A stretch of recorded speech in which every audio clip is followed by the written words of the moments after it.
ครับทักทายสวัสดีเด้อสวัสดีพ่อแม่พี่น้องวัดสุโขสุคนมาเจอกันช่วงที่2พี่น้องเนาะ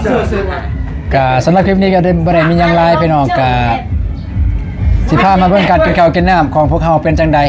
เฉลิมฉลองเนื่องในโอกาสปีใหม่ก็แบบง่ายๆพี่น้องบ่ได้ไปใส่มาใส่กันอยู่เฮือนอยู่ซ่านนี่ล่ะกินข้าวสามัคคีพี่น้องเอ้ยtiền bị trục đường gì rồi gì chơi người lại lại lại chơi người rồi mẹ chơi người điềuกินเอาไปบาร์ให้โปะกันแจ๋สุบโปะไปบาร์กันแจ๋ các bạn ở mùi này บัลลัยพอดีมันก็ไง mẹ ไงนี่ก็จ่ายกันเนี่ย chơi với bà bố ôi vậy เดี๋ยวเจ้ามันอยู่ไปใส่มาไปลองเลยกินข้าวกินน้ำกินสามัคคีแบบครบหน้าครบตาเลยมือนี่ยังแต่แบบลูกชายไม่แต่ลูกสาวอยู่นี่แล้วก็แม่ลูกไผ่ประตุนกะสีหามองตังกล่องก่อนเด้อพี่น้องเด้อเพื่อกินข้าวกินน้ำกินข้าวพาสามัคคีพี่น้องเนาะโอเคทุกคนมากินข้าวกินน้ำบ้านเนี่ย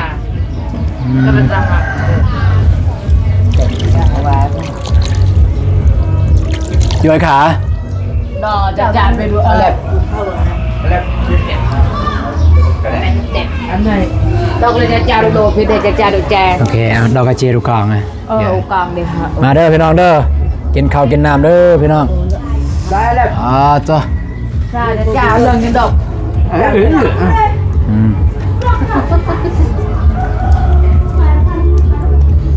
vẻ như mùi cà thà đài tàn từng ngày đi ngăn chạy ngải anh này tạc của nịch gần xe này chào tại cái lẹp được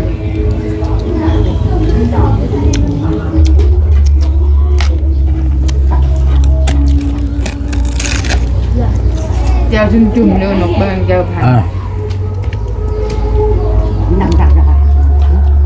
ham nằm cắm cái gì không mình đâu có rau được đạt là đâu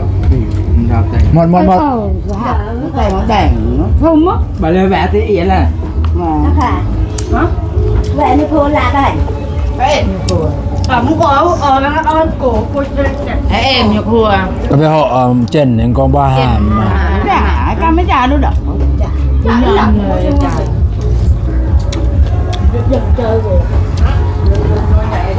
cái chả nhọt cha nó đầu cười cho nhọt đạt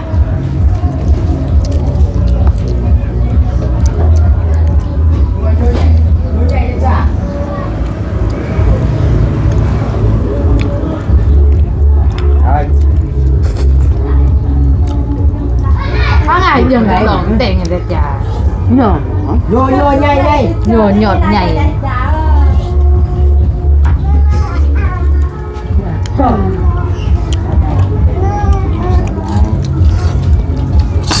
chả các bạn mày làm cái đồ nó là làng tổ cái tối có gì được đạo มาเด้อพี่น้องเด้อมาเด้อ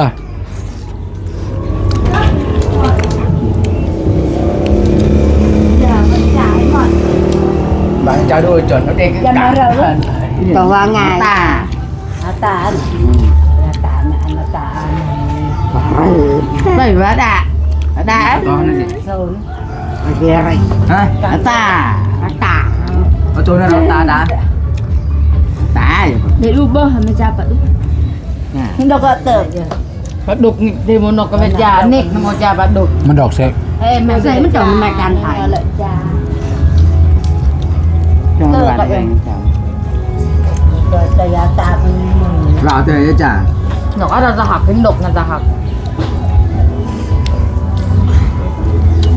หน่อยเอาหน่อ nhớ nhảy luôn nắn nhỏ tay để người ta chả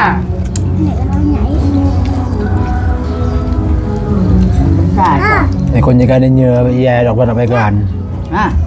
nhột giờ cái độc tràng thì còn đúng không dạy cho mày càng เพลงอำพร sẽ còn เปิดกล่อง ก็เปิดเพลงพรไปหน่อยตอนนั้น นอนเนาะ แต่ว่าดังไม่เพลงพร ดัง ดังจะเกิดบ้านเฮาดัง Dai lagaja. Ada lagaja ko pun lagaja. ก็จะพันได้ไปพันขอบปุ่น Thế chứ hắn lạc tâm nha. tổng cái đặc lên đấy หมดใจ Bán. Đắng tay với mấy đằng hay rồi Mình tên cha mình đặt đò. เนาะยังไง ไม่หรอกว่า tờ cái này เออ tờ cái này phải Cha cái nhiều đằng cái được. Cũng vào cái chả chả bà. ง่ายยังไงบ่อยากหาง่ายแล้วก็ไป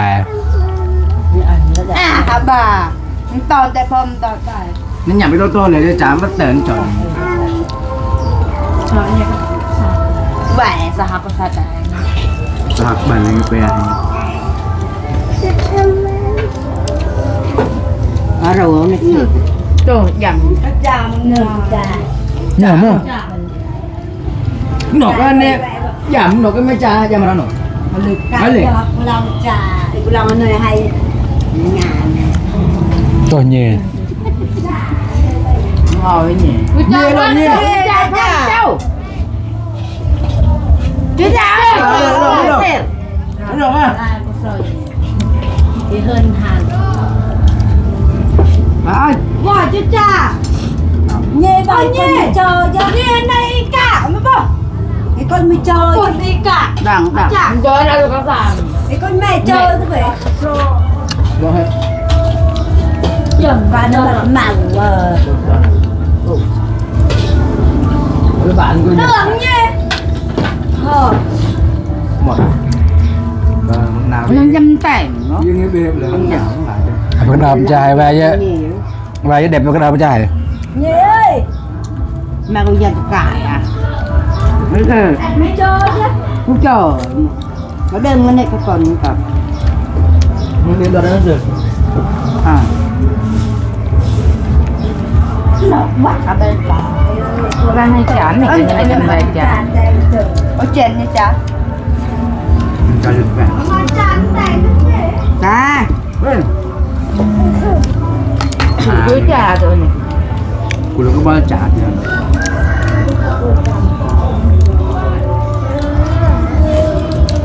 Nhưng tên ngam rồi chào được. Là lập tạch. nó có cho cuộn tạt này có cuộn tạt Nó ngồi bật đài. ข้าหมดจ่ายบ่ ไม่ฟังเนี่ยไม่เดียวฟังเนี่ย Dạ em sao? Vậy. Vậy.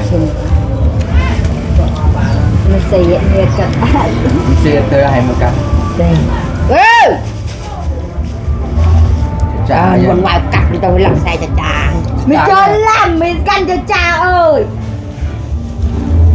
mẹ không chờ nha Đi nấu tiền. ngày cả ta rồi về แม่น้ำยางฟัง เรายังจะไปพุ่นได้จังหน่อยได้เอาได้ Cái cha với lạnh nó hơi chả vợ cho phụng mình vặt dùng nó xỉu Cái cha phê rồi อืม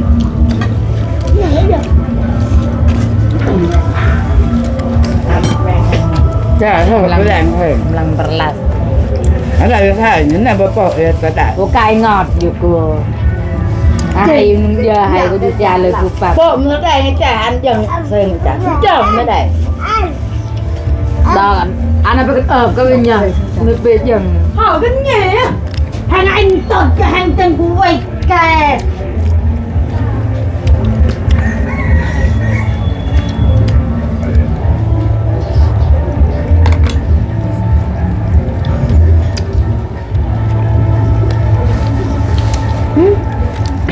thôi là có dùng nó ra thật ở bên bàn vải mới nó được cả บาทเลย cái tao này อยู่หกตังจังตัวแบบนี้แหละ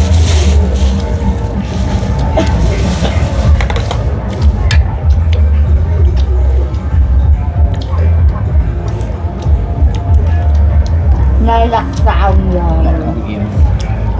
อย่ามันหนักจนแล้วกันเนาะ hắn nọ cái bên lật เยอะแล้วแม่ Punyonya ala arom มัน dah. เป็นรสจ้าอันนี้มาดูโปรงเลยได้ ngambil cak tên นอกก็หน่อยกัดวัดอะไรไปก่อนมันสะอาดมันก็จะไปได้ไง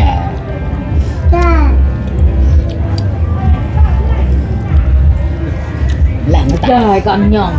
Ngày cái đeo chờ.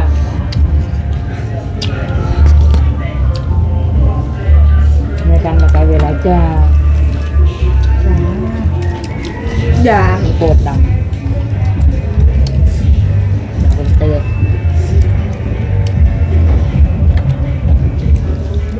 Đoạn Chà chà. Một nữa. Ngồi đâu nó đôi หมดหมดใจ Nè. Chà. khỏi nó độc nó chả Nè cả ta dừng chừng chữ nọ. Nè. ở ta là cô có biết chả Nè cái này là được cái cá. Tầm ba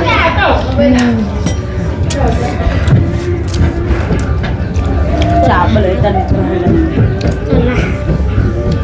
đi rồi sang nó bị tể anh nè cái thời nhớ gì nghĩ ôi cái tả cũng đẹp bởi nó Cả cả lạt là lạt.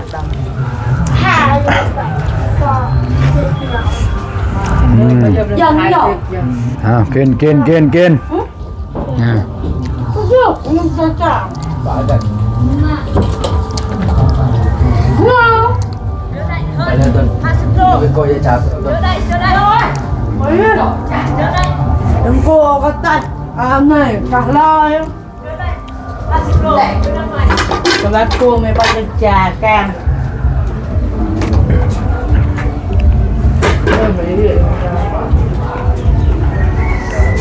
nhiều ra tặng mà ra lại Anh ấy cần ra nghe chào thì muốn nào với ba chào cái gì. dạ cái hơi tỏ Nhập rồi. Ngày cũng là vợ là cha thả Thì nó mẹ tên người trả rồi. con không tên ông này. cô có bác tư này Để trả nhỏ. Ngọt. tại bớt Rồi thì cho nền tảng. Ngày cái này mà chỉ tao tự đã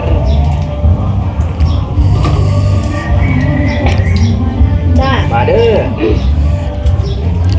อันนี้เนี่ยจะติดกันเลยพี่น้องเอ้ยอันนี้ผู้ล่าผู้ชายนี่ล่าสุดเลยนี่แหละล่าสุดแล้วก็อันนี้น้องสาวล่าอันนี้ผู้กลาง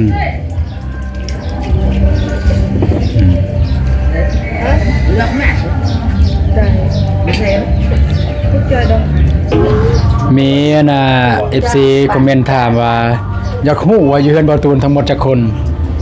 ประมาณ20คนพี่น้องเอ้ยอยู่เฮือนบ่ตูน นี่แหละผู้ผลิตนี่ลายเล่เพิ่นผลิตบ่ฮู้ว่าไปเอาแฮงมาแต่ไส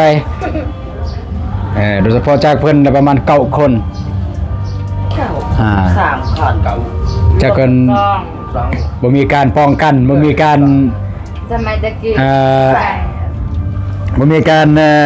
วางแผนพี่น้องคนสมัยโบราณแต่ว่ารุ่นลูกเฮาผู้สนำแม่เนี่ยตามบ่ตูนเบิ่งนี่สิแม่นอ้า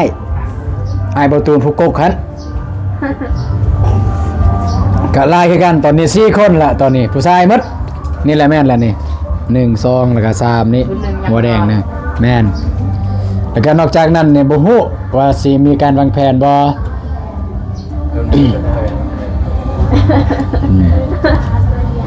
น้องสาวลานี่ก็2คนและลูกกันนะอันผู้กกมีผู้ล่าผู้ชาย2คนน่าจะเป็นแต่2คนนี่แหละเพราะว่าได้2คนผู้ชายผู้หญิงเป็นน้องสาวผู้กลางนี่ได้2คือกันผู้ชายเบิด2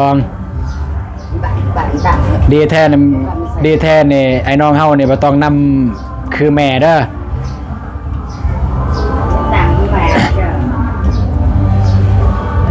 เอาลูกหลายคน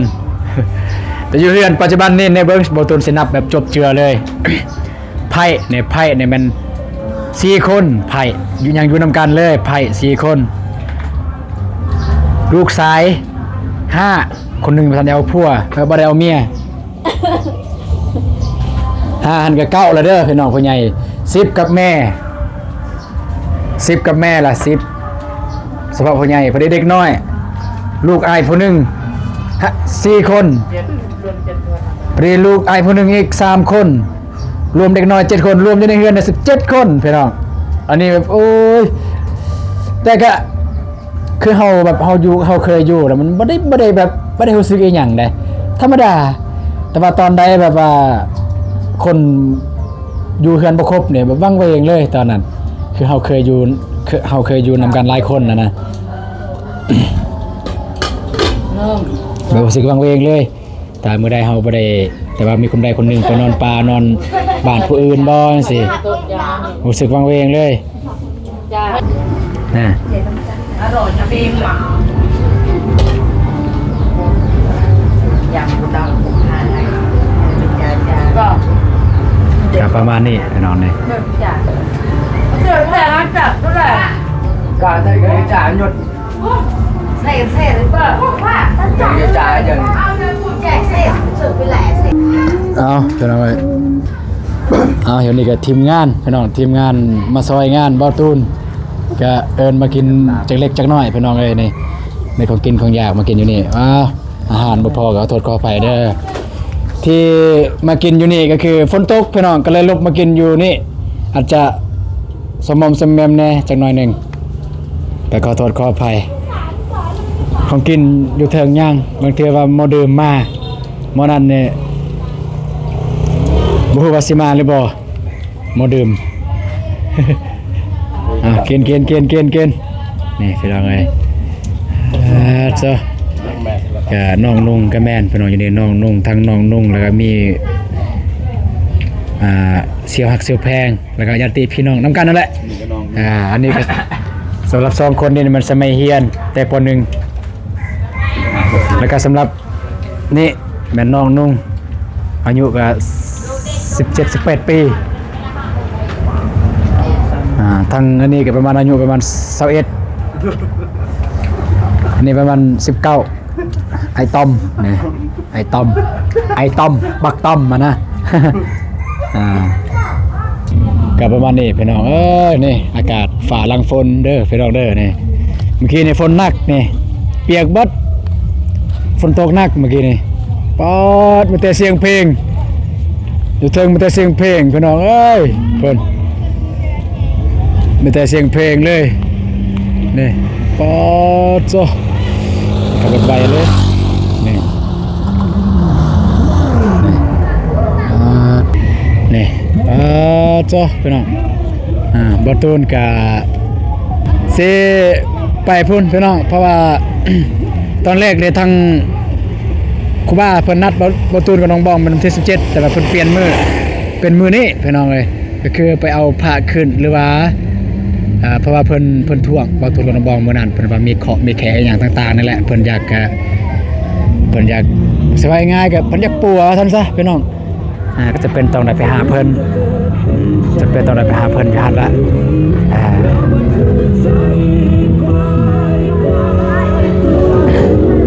นี่ทางทีมงานกับกำลังสีใหญ่มาอยู่นี่เฮ้ยนี่นายใหญ่มาอยู่นี่เลยแดงเลยว่าสุดดอกเยอะเลยแล้วเอ็มแล้วกินข้าวเกี่ยมไปเด้อไปพุ่นไปเฮือนอาเอาพี่น้องก็สิไปเฮือนอาตอนนี้ก็พอดีบ่ฮู้ว่าสิไปเฮ็ดหยังแต่ว่าก็ติดตามเบิ่งนํกันพี่น้องบางเทื่อบ่ตุนได้ถ่ายคลิปก็อย่าลืมติดตามเบิ่งนํกันเด้อพี่น้องเด้อโอเคพี่น้องเอ้ยก็สำหรับคลิปนี้บ่ตุนก็จะได้จบคลิปเพียงเท่านี้ก่อนพี่น้องเนาะก็ถ่ายดนบ่ได้เพราะว่ามีเสียงเพลงหลายๆพี่น้องจักเปิดทางนั้นทางนี้พี่น้องเอ้ยก็บ่ตุนอยากถ่ายดนๆให้พ่อแม่พี่น้องได้เบิ่งนํกันนั่นแหละแต่ว่านี่จักเสียงเพลงทางนั้นเสียงเพลงทางนี้พี่น้องเนาะก็กินข้าวกินน้ำไปที่เรียบร้อยพี่น้องก็จะได้เดินทางไปเฮือนอาอีกนี่แหละสาเหตุหนึ่งที่ไปใส่บ่ได้เลยทางบ่เจ็บก็โทรถามให้ไปลิ้นเพิ่นว่าแต่บ่ตูนปฏิเสธบ่ทันแล้วก็บ่วงก็มาหาก็บ่ทันคือกันก็รอทาเบิ่งมื้ออื่นตามบ่ตูนได้ไปก็สิได้ถ่ายให้พ่อแม่พี่น้องได้เบิ่งนํกัน ว่าประตูทางไปเนี่ยจะได้ไปลิ้นไปทางใดพี่น้องเนาะก็อย่าลืมติดตามเบิ่งนำกันเด้อพี่น้องเด้อไปพี่น้องก็จะได้จบกินเท่านี้กันเด้อพี่น้องก็บ่ได้ว่าบ่เว้าหลายย่อยห่างพี่น้องมีแต่กินข้าวกินน้ำกับเอื้อยแล้วกับแม่ซื่อๆพี่น้องเนาะไปเจอกันในคลิปต่อไปเด้อพี่น้องเด้อสำหรับคลิปนี้สบายดีเด้อไป